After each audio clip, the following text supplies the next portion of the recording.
I mean, a lot of a lot of my friends are still. I mean, even up to I've got friends too that are between like 28 and 32 who are still figuring things out and are still reading. Mm-hmm. So, in my opinion, I think you're right on track. Yeah. I go around a lot and I travel a lot. And I just see so many different things and I just see all these different possibilities. And it's kind Yeah. of like weird that you have to live one life. And I know I think too much about that kind of stuff, but the I always want to take different paths and then I see someone else doing things. Like I've even worked on Wall Street, believe it or not. And I Mm. really liked Wall Street, but I also like doing construction work. I also like Hmm. talking on the internet. I also like doing all these different routes and different possibilities and trying to Hmm. fit that all into one lifetime, I guess you can say is kind of Well, no, I see what you're saying. I think that like yeah. again, this is all personal opinion, but I follow a lot of different folks who speak about this kind of subject. I think one of the more notable ones would be like Tim Ferriss. Are you familiar with Tim Ferriss? I'm not actually. You might really dig his work. His more notable thing is the 4 Hour Work Week. And he has like a whole line of like the 4 hour chef, 4 hour body. Like he's the 4 hour guy. And he has a really substantial podcast where he talks about this kind of stuff. And like listening to the people he brings on the podcast and listening to these people who are in their 40s 50s 60s who are widely successful by almost any definition of that term, they all come back to this idea of like, I mean, if you think about it, like if you're gonna make it to 50 years old, which there's a high likelihood that that is the case, Mm-hmm. you're going to live your life that you've already lived again. Mm-hmm. So you have, I mean, in my opinion, from what I've been from listening, what I've been listening to, you have the time to do all that kind of stuff, Oh you know? yeah. It's kind of funny because a lot of people tell me that, and like even my friends feel like you're 24, so you're not. I'm 23, and Hmm. so we're not far apart. But don't you feel like an old man? I mean, I yeah, no, I know what you're talking about. Yeah, we're yeah, not that old, but it feels like we're that old, and there's like a rush to get stuff done. yeah. I know I'm gonna even just talk about girls, but at the same time, like I feel like I meet one girl and she's like way older than me, and then I meet another girl and they're the same age. Like we're all Hmm. 23.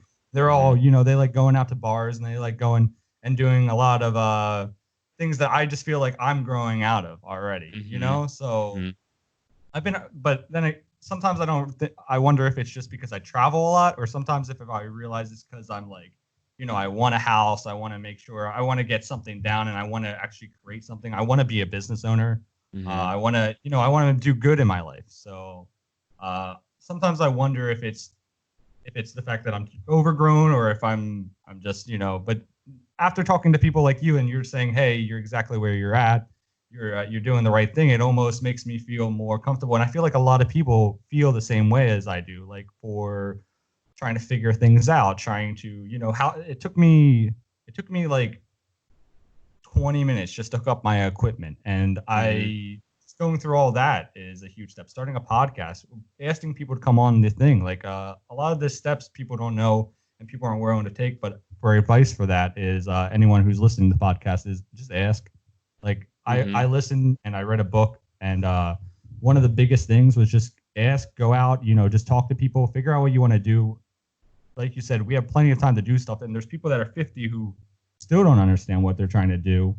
But just ask, go figure out, ask a lot of questions, ask a lot of questions. I mean, I think that on the point of like asking, like you're saying, a lot of what this time is meant for is to learn the skills. So rather than expecting, I mean, it's kind of top of mind for me because a lot of my skills that I've been practicing are kind of coming together at this point, especially while we're on quarantine. It's been very fruitful for me in terms of Mhm. business, but um, I was going to go our over some of that stuff because are you a coach? I wanted to hmm actually ask more about you. I've been watching your page, and I, I I do jump roping. I actually go back and forth between a lot of exercises, but the one thing hmm I liked about your page is like you almost keep me excited about jump roping. You do I'm all glad to these hear different that. things. Yeah. I don't What there is it exactly that is exciting? So I'm not doing all the tricks that you do. I Right. had some of the tricks written down, and I don't have them off my top of my head. I can go wind up looking on my phone, but you're always doing something new. Like Yeah. that just shows me how many possibilities there are for just one Hmm. thing. And like like I said, I like doing a whole bunch of things, but you just dive in, and I'm like, man, I could be doing like backflips and jump roping, Hmm. you know? Yeah, I mean, a lot People, of that comes down to like, again, the fruitfulness of this time. Like right now, doing online programs and having an online business is a very hot topic, and it's a very um, front of mind possibility. So a lot of what I put out serves. I mean, I'm really glad to hear that. In terms of the variety of stuff, the variety is also on purpose, um, to hit 2 points. One is just to show people a lot of what's possible, right? And to give these options that are, I do a lot right now. I'm doing a lot of challenges. The challenges are just to show things that are different and that are hard to work towards, but the other part of it serves to show like, I'm building jump rope courses, and so this is kind of me both how do you working structure stuff like that? Like, how do you begin on even structuring things? Yeah, I mean that's what this is kind of about, is testing the waters. Putting Mhm. out these challenges gives me feedback to see what works the best, but in terms of putting it together, it comes down to marketing, which is its own skill. And you start with thinking about, who am I actually making this for, and what do they want? And then Mhm. from there, once you answer that question, a lot of the structure really fills itself in. So as I've asked people about different things, I basically have three people who follow me on Instagram. I have somebody who's relatively new to jump rope, is still learning, what to do with the rope and um, how to use it as a fitness tool, basically, which sounds like you probably fit that category pretty well. You're experimenting with skills, you're working out, you're having fun. The second person type of person that follows me would be someone who's a little bit more deep into the jump rope skills, who is starting to get a nice dictionary and knows what's up with all different types of skills, and has kind of made jump rope more or less a large part of their fitness, kind of like the mainstay of it. And then the third person who follows me is like competitive jump ropers. So people Oh, who have, really? yeah, they have and that's my personal history is, growing up in the sport and competing with jump rope. So the more I dig into that, and the more I talk to people and hear about like, well, what would you want out of a course? What would you want to learn? And the more I watch and listen, and I'm in the conversations, I'm in the comments talking, then you start to learn what people want. And I've done a personal training certification in personal training, so I've done that process, so I have an idea of how to structure things. So Mhm. once I get those answers, it's pretty easy to just put it together into a package. Mm. I actually have a question, and this goes like a little bit deeper. The reason I started a podcast, and one of the Hmm. biggest uh inspirations, was I feel like I lost my voice there for a little bit. I went to Hmm. college. I was a really really good speaker. I wound up doing all the public speaking. I always did really good. I even did speaking for a couple of organizations. They had me talk for them, and I Hmm. just got out of it. I started moving around. I started not realizing like really what I wanted to do, and I feel like I really really lost my voice there. Hmm. I want to like what made you, or what makes you passionate about exercising and jump roping and even starting your business, because that's not a lot of people, Hmm. like you mentioned marketing there. Hmm. Marketing is a huge like part of it, and Hmm. you have to be passionate about it to be able to market it. Hmm. So Well, so to answer that, I kind of need to provide a little bit of context and back up a little bit. So, mhm. um, when you say you lost your voice, I would reframe that as, rather than losing, you gained a skill that you had on the back burner, and you've come back to it. And I'll explain how that fits into why I think that, and how that fits into me. So I've been jump roping since I was like somewhere around 11, 12 years old. That's when I started in the competitive world. Mhm. So I've learned the craft for 14 plus years. So that is one, tier of skills that I've learned. Mhm. Once I went into college, I started as a communication major, and communication, for all intents and purposes, lends itself towards marketing. That's what people in the major were doing. I I honestly, when I started, I saw that people were doing marketing, and I thought to myself, well, that sucks. I don't want to do that, Mhm. but I'm gonna try it anyway to confirm my thoughts. As it turns out, I actually really like marketing, and it worked out really Yeah. well. And so, the point was just to go jump into this new skill. So I have jump rope. Now I'm testing out marketing. Try it, really give it a shot, and see how it goes. And I was expecting to not like it and to move on. Turns out it worked out really well. Oh, that's Now awesome. that's like the first half of college. Second half of college, pursuit Did of you personal. did you finish college? Yes. Oh, Yeah, I awesome. finished. Yeah. Do you think So that had a big part of why you're doing like I consider you successful. You're thank definitely you. growing your page. I feel like you're really, really professional. Um, Thanks. and Appreciate that. I feel like that's a big part of like why your business grows is Hmm. I like part of your image. I know I'm gonna like diss myself a little bit, but like I feel like I'm a slob. I like looking like a slob.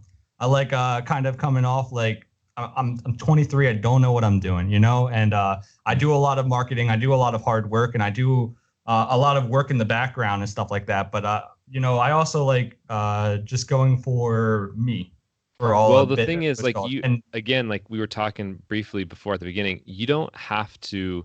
This is my opinion. I've seen a lot of people adopt this mindset and be successful, or I've learned from people who have done this.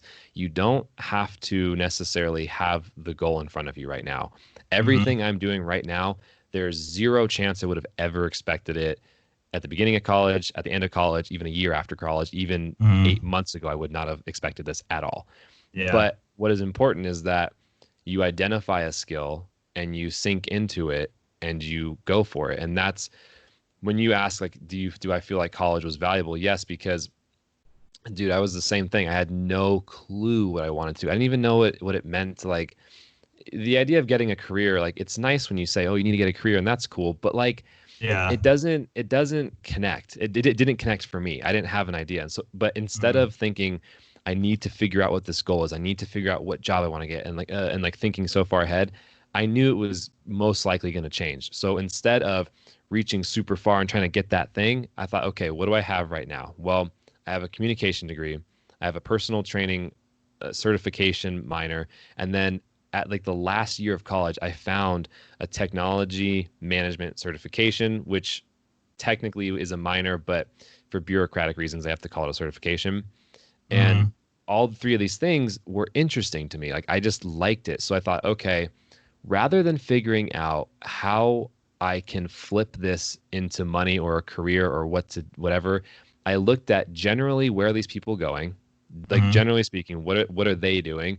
Sounds all right. I don't know if I'll do that, but that's okay. I like the subject matter. So I said, okay, what I have right now are these three things I'm interested in. I'm going to dive into them. I'm going to apply myself and learn them and gain that skill because at the end of the day, no matter what happens, if I learned the things in each of those disciplines, I would then have that skill no matter what. You cannot, mhm. once you've got, I mean, you can argue that like you might fall behind, like in marketing, you might not know Could the I advanced actually tactics, but could I ask you what you meant by things there? You said if you dedicate yourself in things, like do you mean exercising and jump roping and Mhm. marketing? Okay. so communication, personal training, and technology management. Technology management was Mhm. basically business. So we'll call it business for the purpose of our conversation. That's So I've got marketing, fitness training, and business, okay. right? There's a lot in each of those. There's a lot of different things to pursue in terms of like in marketing, for example, that's an easy one to pick on. You've got inbound marketing, outbound marketing. You've got content strategy. You've got email campaigns and email marketing. There's all these different silos within that big topic, and there's a Hmm. lot to do that you can do. And rather than feeling crushed by all these things and I don't know what to do, I just thought, okay, let's just get started. Let's find Hmm. one thing. Let's start learning, and let's learn Hmm. and let's learn and let's learn and let's learn.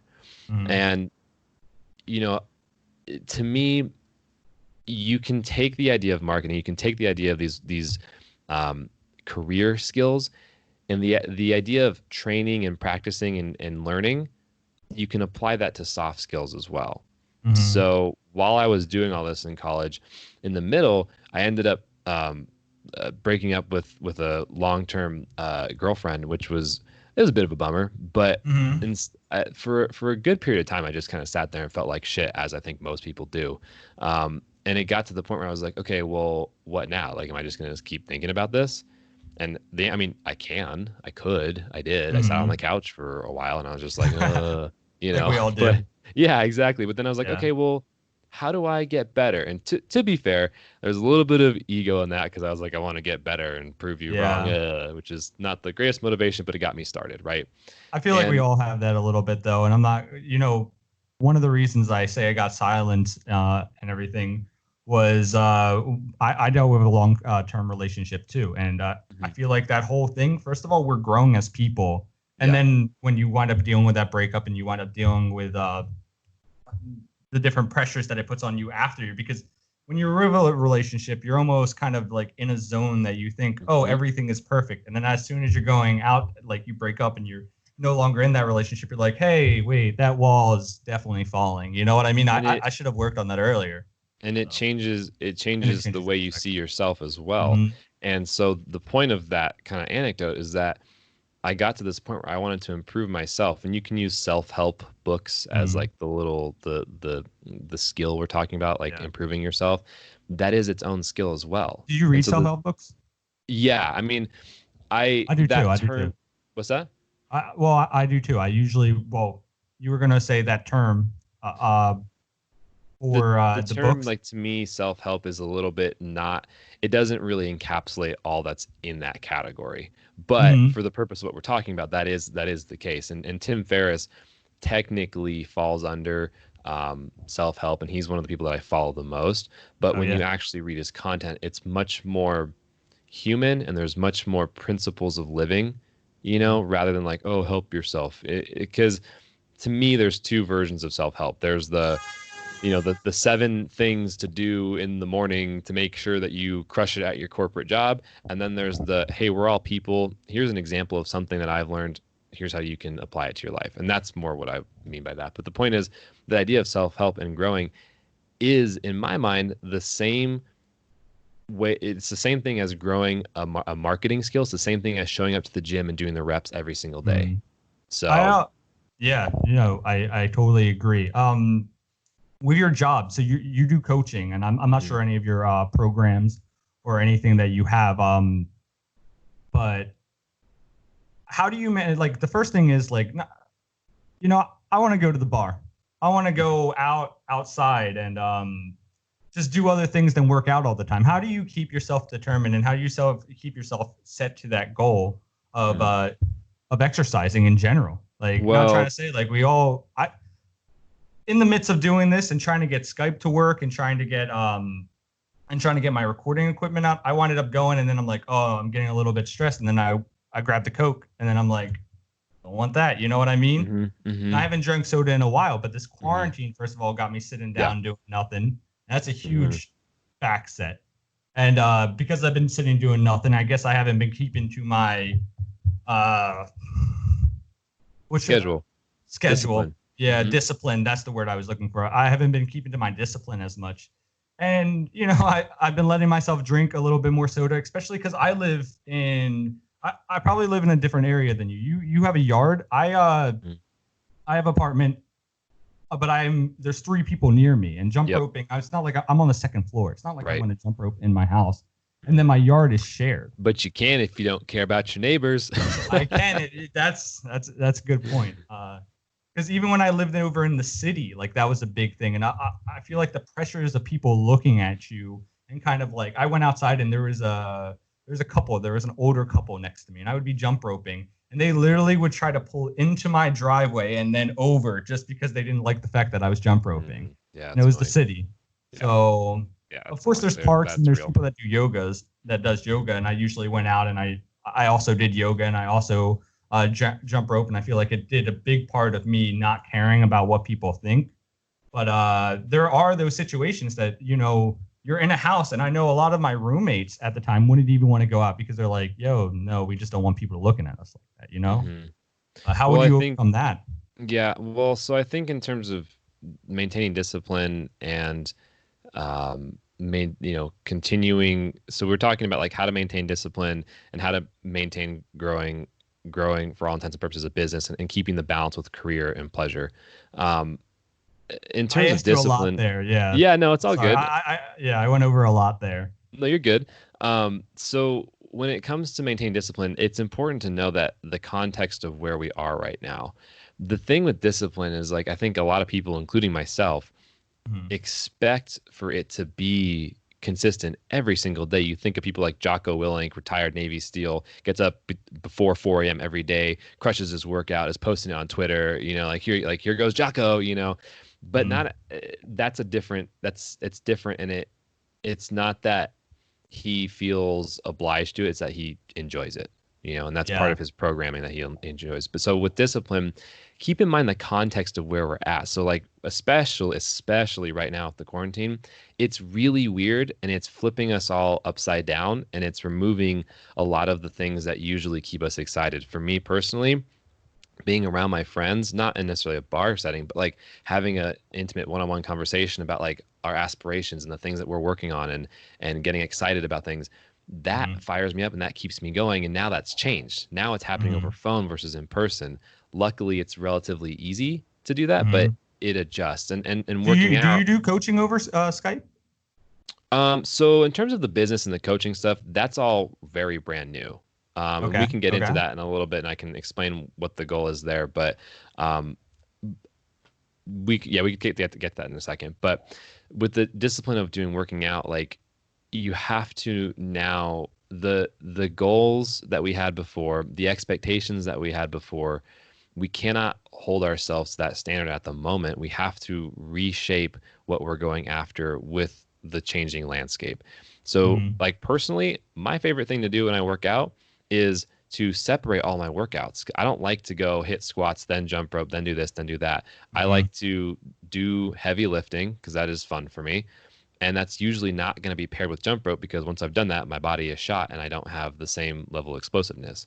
I Yeah. also like to do very intense speed training, which is equivalent to like a runner doing sprints and that kind of a thing. Hmm. Again, these require different energy systems, so I separate them. But now, I mean, I'm very happy that I have a backyard. I'm very fortunate to have the equipment that I Hmm. do, but it's not what I had before, and it's been very tough. I mean, to be honest with you, I mean, I post every day, but those posts they're not the same as a workout for me. Those Yeah. posts are relatively quick and easy to get done. If you So, were to move from jump roping, because you do post every day, like jump mhm, roping every day and keeping your challenge videos, like that was a very good approach to how you managed your business and how you marketed. Because you can just do that every day. And every single day I wind up seeing you. And you came to mind when I came to do the podcast as mhm. well, because I'm like, this, you stay consistent. You're very, very dedicated and very, very passionate about Yeah, I what you're mean the doing and thing your business. that so it's important to know too that You the want to do business well. is starting. So what I'm doing now is all experimental and it's Hmm. all it comes from it comes from years of hearing what people want.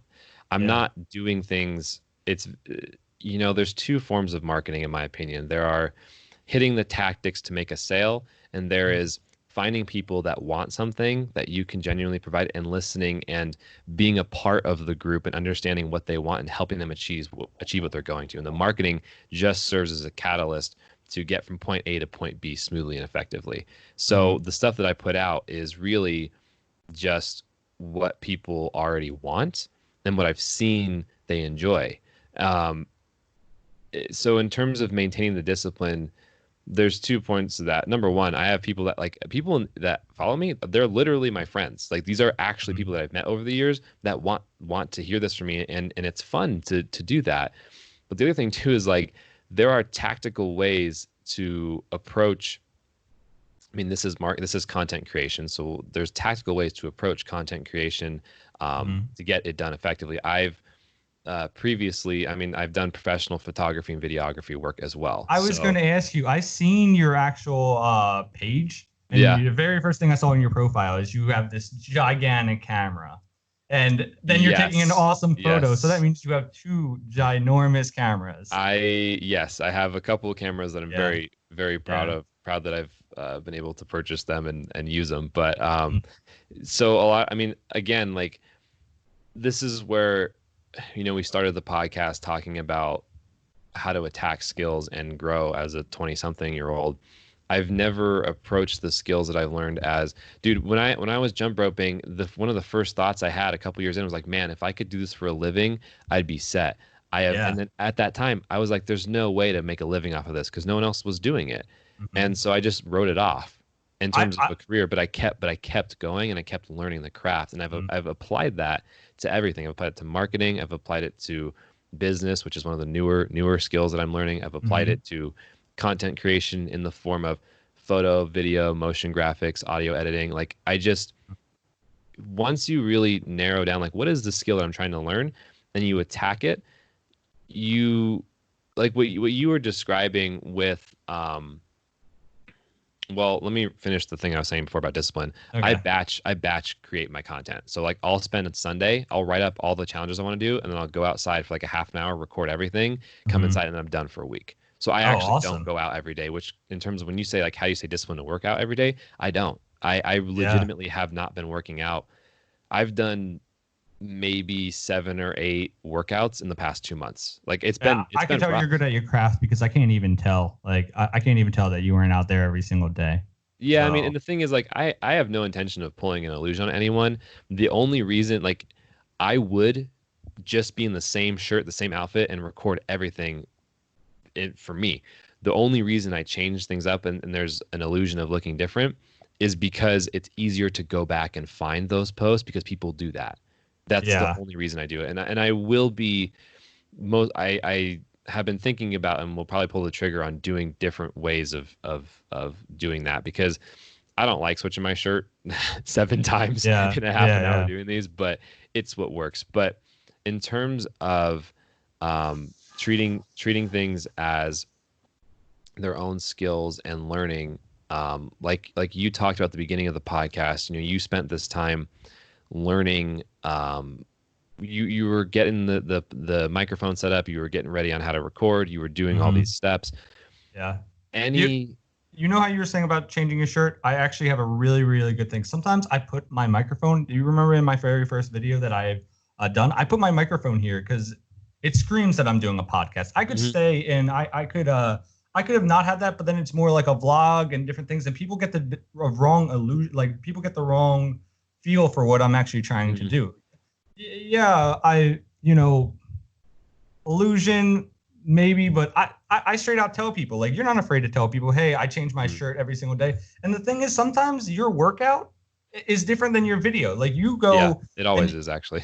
yeah, so you those are your challenge videos, but your workout, like you go and you're doing that hard, and if you have a camera on you 24/7, like it kind of affects your workout. Like you need your private time to do your exercise. Well, the way I see it is that, and let's double back to the idea of a learning curve after I say this, Yeah, but um, to me, anything video related is very much the same as writing an essay.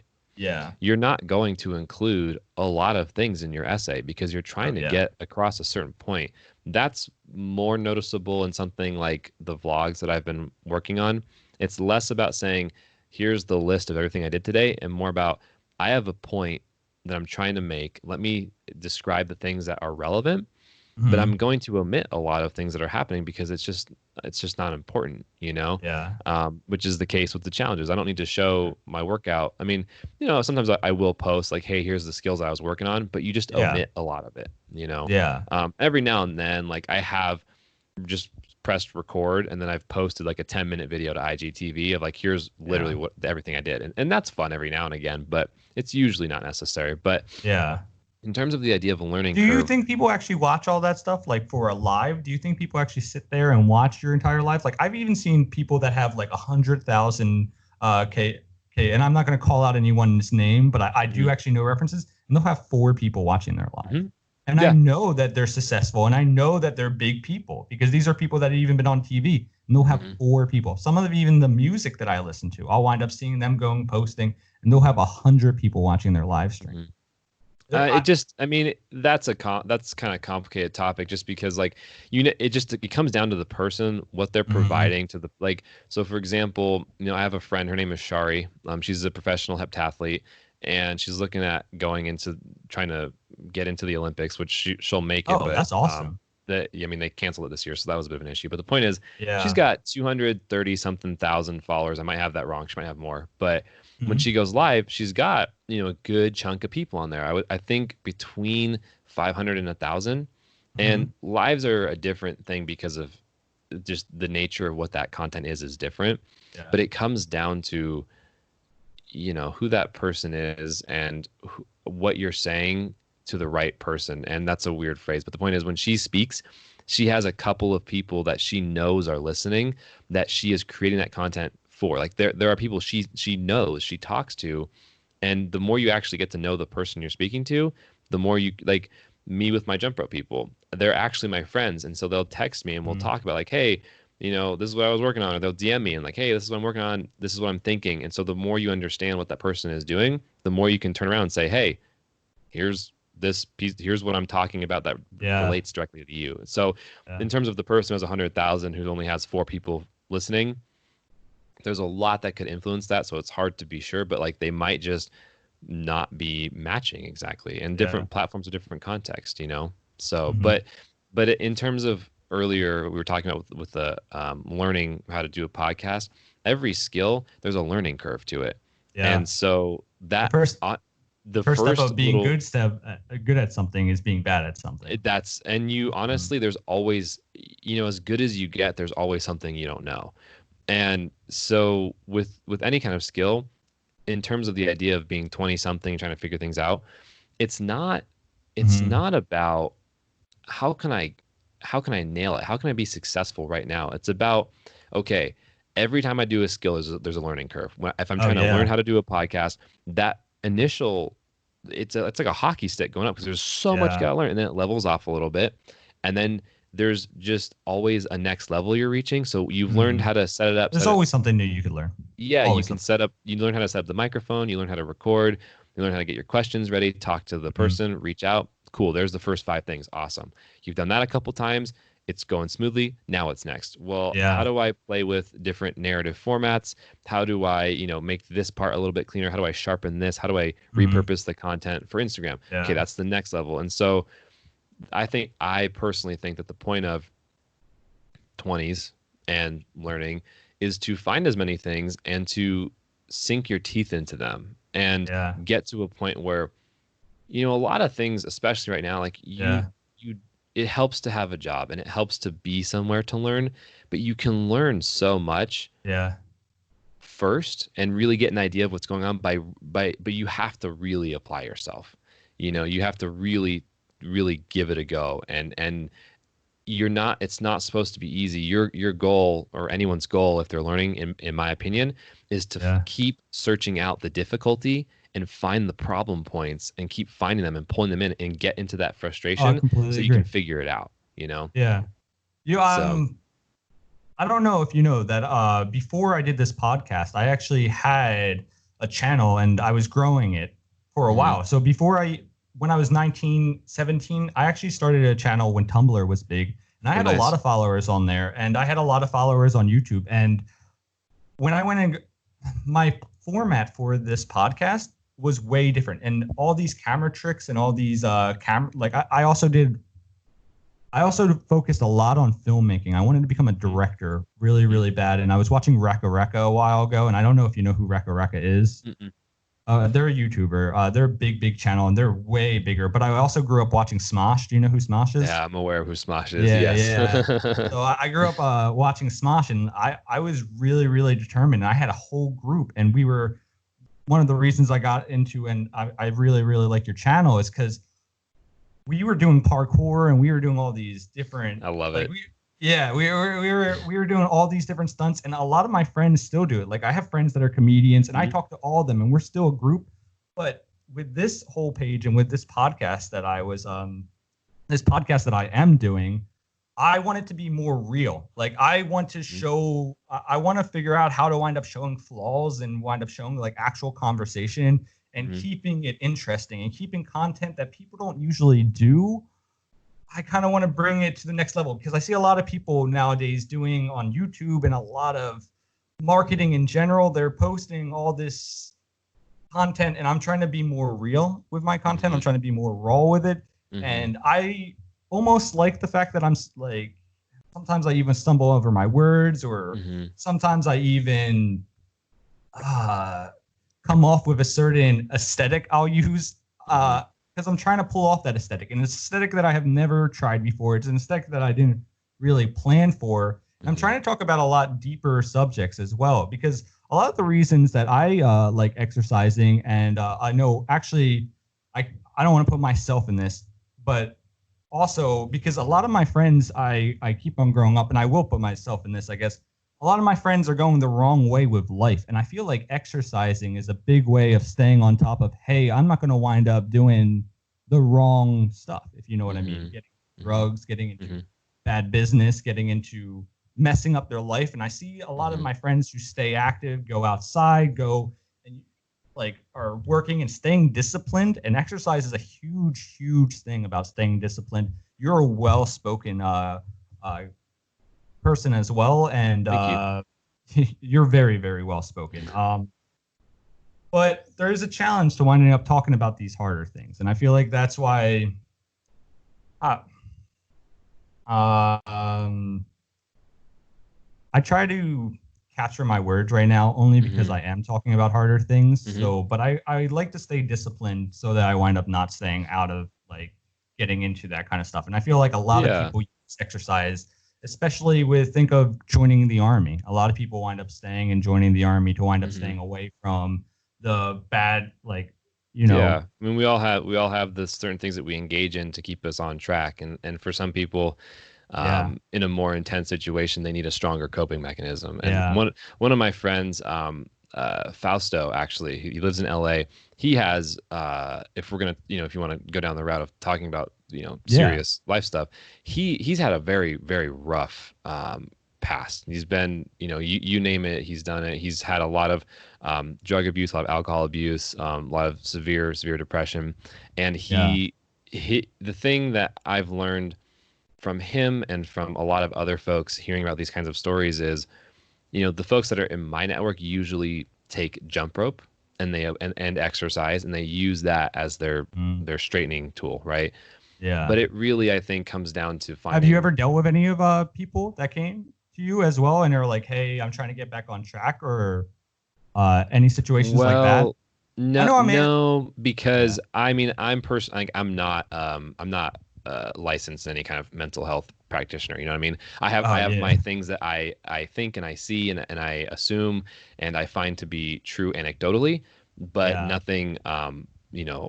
I'm not certified in any regard for that kind of stuff. Oh, But I yeah. I People do I trying to do help believe. themselves, I guess.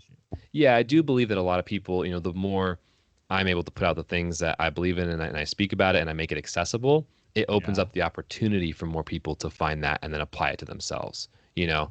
Um, but yeah, I think it really just comes down to finding what works for you or works for that specific person, about, how they pull themselves out of that. But I think, I've also noticed a trend with a lot of different folks who, and I've talked to some of my, you know, older friends about this, people who Yeah. are mid 30s, 40s, and I've asked them, and I've gotten a lot of feedback of like, you see all these people out of high school, beginning of college, right? Yeah. 19 to 22, and they're a certain way. Some people seem like they're going to be really successful. Some people seem like they're going to screw up their entire life. Mm. And the truth is, there's never, from the feedback that I've gathered, there's never, and what I'm watching with my network and my friends as we grow up, there's never necessarily it's not an accurate predictor. There are Yeah. so many people who, to your example, like might find themselves going down a rough path. They're, Yeah. Yeah. for a myriad of reasons, getting into drugs, alcohol abuse, partying, blah, blah, blah. Yeah. But they might come out of that in a much different place. It might be something that they just need to get out of their system, and then they cut it off and they get serious about work. Like it's really common to see people who are, screwing up, and then by 30, 35, they're just crushing it because they're ready to Yeah. rock and roll. No, I So, agree with that. and And then there's people who seem like they're a doing lot of my really, really friends, well. and I know I'm comparing exercising to discipline, but I do Hmm. think it's a big thing with discipline. It's I've hand in seen a hand, lot of yeah. it's yeah. I've seen a lot of my friends from high school or that I grew up with, or even adults because I've traveled a lot. The people that stay more disciplined and are try to take a little bit more control. Like you can't control everything. Life winds Hmm. up happening. Are winding up being able to better spoken characters. They're handling their life a little bit more. What's called I'm trying to find the words. They're I just don't want being to say adults. hand. Yeah, they're being more adults. I don't want to say like handling their life better, and people think, oh, Hmm. you have to exercise to handle your life better, and They're that's what managing it. they're. Yeah, they're managing. But I definitely think that discipline is a huge part in that. Hmm. So, And on it's difficult to learn too, yeah, because the issue with discipline is that you have to have a strong sense of delayed gratification and be okay with that. And yeah, that's very difficult for a lot of people, including myself even now. It gets yeah, hard to sit down and be like, okay, I'm about to go through some stuff that really sucks, and that's okay yeah. because I'm going to come Or out of it or better. even breakups and stuff. Hmm. One of the things is when I broke up with my girlfriend and when I got really back in exercise, I was 160 pounds. And Hmm. when I got out of that relationship, I was 250. That's So a I big was difference. now I'm 180 again, but that took me Hmm. a lot of determination, a lot of going to the gym at late hours, running, just to wind up Hmm. getting that all out. I actually, my two biggest exercises and how I winded up losing weight the best was running and jump roping and then the Hmm. row machine. So Nice. Yep. my old gym that I went to, and I'm not even going to mention questions about, I'm not even going to mention names, I should say, but I switched my gyms to one of these more. I went to a private gym before, and now I'm Hmm. going to more one of the one of the bigger Chain gyms, one of their big, yeah, chain one of the gym. chain gyms, Hmm. and I tried to jump rope in there, and they actually kicked me out. Yeah. Yeah. No, I know exactly what you're talking about. That They, happens a they lot. kicked me out. I was Yeah. gonna say And like, yeah. and I'm paying all this money to go to this gym, and I actually even pay for the bigger membership. And Yep. yeah, they have a spa and this and that, but I don't have the freedom to go out Hmm. and jump Jump rope. rope. And those are the biggest things that I Yeah. wanted up going to a part to. And ever since I feel like I joined this gym, they got me out of my discipline, and now I'm going to one of these chain gyms, and I want to go back to my private gym. Hmm. That Yeah. that's another reason I wanted up reaching out to you is because for doing it for learning how to wind up going and working out yourself, it's the biggest part of it because these chain gyms almost restrict you in the things that in the exercising that you can do. Even the machines at the gyms, I know that sometimes that's people's only options, but going and trying to go and talking and asking questions online and going and asking you, how many questions do you wind up getting online? A good amount. I usually wake up and I mean, it's not crazy by any means, but like I usually have around 20 DMs in the morning Yeah, to answer. So, and they're roughly the same kinds of questions, but I think it's less about what to your point, I think it's less about finding the right machines. I think it's more about trying a lot of forms of exercise. One of the biggest yeah, things about discipline and adherence to an exercise program is not get up, get your ass there, do it. It's more about find what you genuinely enjoy. The reason why yeah, jump rope really locks people in is because it's something that they really like to do. The yeah, skills yeah, are exciting. There's always something new to chase. For yeah, other people, they like running because to them, the feeling of getting up, lacing up your shoes, heading out the door, and then going for a 4 mile run, it is actually invigorating. So, yeah. you Not know, everyone it's has those spaces, especially in the city. I had to rely on jump roping a lot mhm, more because even running was, I know I had those instances with the people, but I'd rather go to the park and jump rope and be in one spot than all these cars coming at me and everything else. Like mhm. running's not always the optimal, option.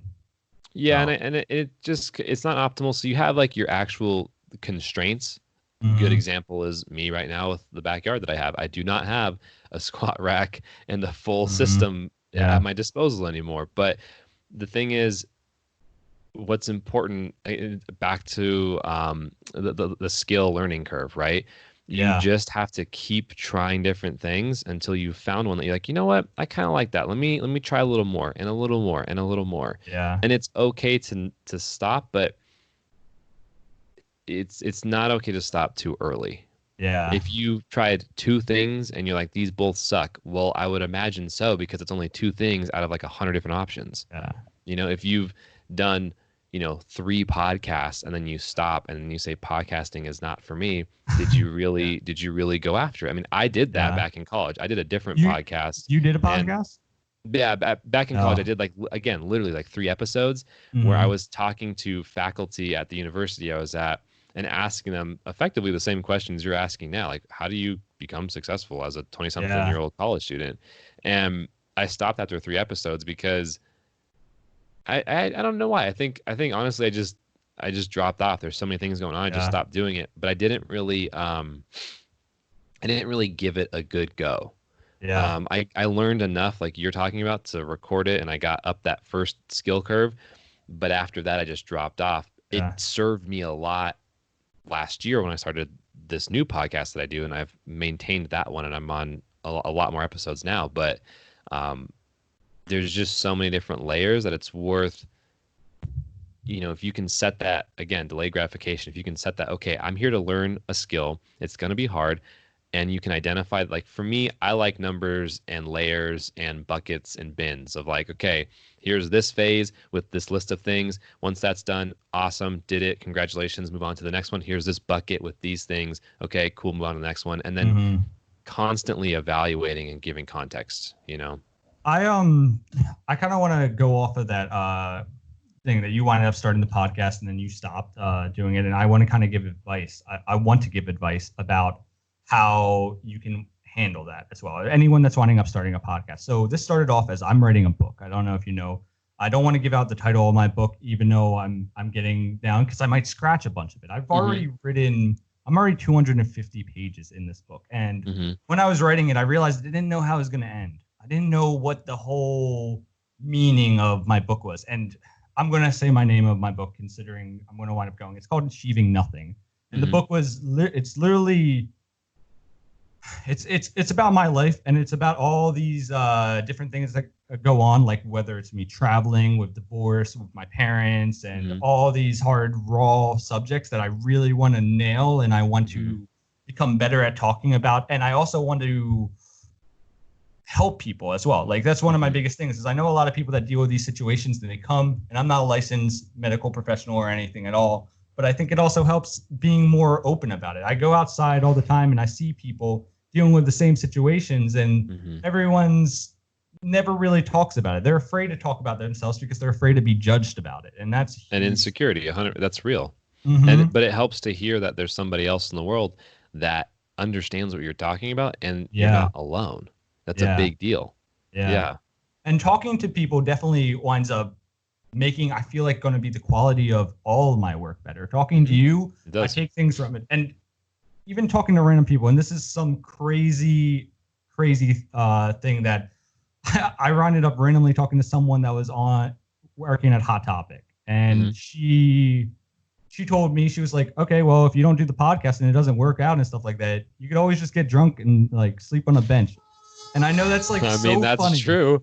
but it's true. She was like, just then, then just Yeah. go do it. And she was talking about her dreams, and it was so funny. And I was just listening. She's like, oh no, I'm just gonna go move to New York, and if it winds up not like working out, and she's like, well, yeah, if it doesn't work out, then I'm just gonna get drunk. And I'm just gonna lay down, and I'm just gonna sleep on a bench every single day, and I'm gonna live my life to the fullest. And I'm I gonna mean, I just think a lot of what you're getting at too is like Gary Vaynerchuk's thesis of like macro patience, micro speed, yeah, which also goes to like you can have a very large goal and like keep that in mind because that's a great driver, and then yeah, find the smallest possible tasks that you can do now. Like one of the mhm, big things about habit formation that I've read through Tim Ferriss, but I think it's somebody else's work, and I don't have the name offhand, but if yeah, you're trying to learn to floss every day, don't set this goal of like every day I have to floss my teeth. Set this goal of, okay, I need to floss one tooth for an entire week. How yeah. easy is that? That's Well, way easy. And then you go next week, two. So you find the smallest thing that you can achieve right now. And the second you're consistent with that, with every parameter you decide on, you then mhm, increase a little bit and a little bit. And it comes down to how much you as a person are like, not you, but like a yeah, person can yeah. withstand and be consistent I with. I definitely agree with that. I run 5 to 10 miles almost every single day, and I don't do it anymore That's since a lot. quarantine. I do run a lot, and every single day I never tell myself, "Hey, I'm going to go and I'm going to go run 5 miles. I'm going to Yep. run 10 miles," because I will never go to the gym. I used to do that. It was the worst because I was working for a marathon. I want to do one, and then and if I don't feel like doing a marathon afterwards, whatever, like I'll go Mm, try it. So I was working up for that, and I never went to the gym every time I said, "Hey, I'm going to run 5 miles." I'm like, go there, run a mile. I go and find someone that's running along with me, and I go and I sit right next to them, and then I'll run mm. or I'll go. And then I winded up joining a group. I started talking to people at the gym, and I winded up creating a whole community of people that winded up going to the gym, Mm. running every single day. So, and I with think the it's important too to make sure that like with these goals, it's very important to finish them out as well. oh I know yeah, that I am very guilty of starting a lot of projects and then not oh finishing them, yeah, especially when it comes to like video projects. I will start mhm, those and not finish them all the time. But it's yeah, really important to for the ones that mean the most. Like so for example, I mean like for a marathon, that's a good example. I mean, I don't know the context of it for you specifically, but like for anyone, if your goal is to run a marathon, it's worth putting everything else on the back burner and achieving that one thing if it oh means yeah, something to you. yeah, And Derek Sivers, entrepreneur in America, smart guy, has this rule of hell yes or no. So with mhm, anything that you want to do, for me personally, I have like 20 different ideas of new things I want to do every day. It just happens. Like I get excited about oh things, yeah, but most of them are not okay, hell yeah, let's do this. So if it's yeah, not that, it's yeah, a no. So if you yeah, can identify the one thing, like for you, your podcast and your yeah. podcast really sounds like it feeds into the book, It the really way you're feeds in the running book. it. So they're in tandem, but both of those for you are a hell yeah. So it's worth, doing your best and executing and completing Yeah, that because then but actually, especially that's why I especially right started. now, like Yeah, there's no even I always like to think about the worst case scenario or risk mitigation, right? If for yeah, whatever reason I do my own podcast, right? For whatever reason, if I got nothing out of that other than recording those conversations and learning how to edit a podcast, it might seem like nothing, but I've actually done so what? much and learned a lot, Yeah, And it what doesn't matter because I'm would 20 you do? something You and in watch 10 years will be fine. podcasts that they edit them? Do you watch podcasts that people edit them? You mean like videos? Yeah.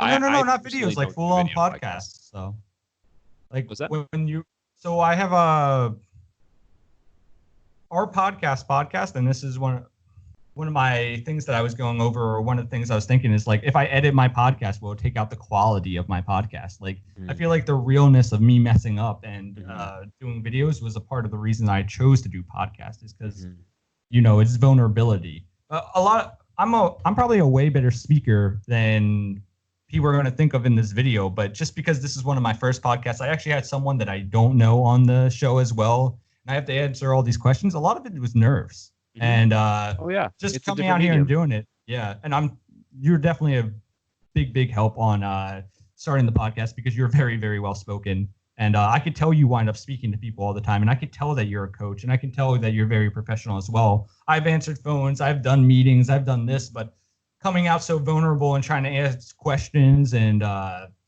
go over and really start a community and really show people that I'm trying to be vulnerable, I guess, Mm-hmm. because that's rock bottom. That's Well, one of the the thing purposes with of it. the thing with vulnerability and authenticity is that you don't have to. I mean, you can edit things or you can keep in the blemishes if you'd like, and that Yeah, definitely factors into it. But to me, vulnerability and authenticity come through yeah, a thorough discussion and not through ums and ahs.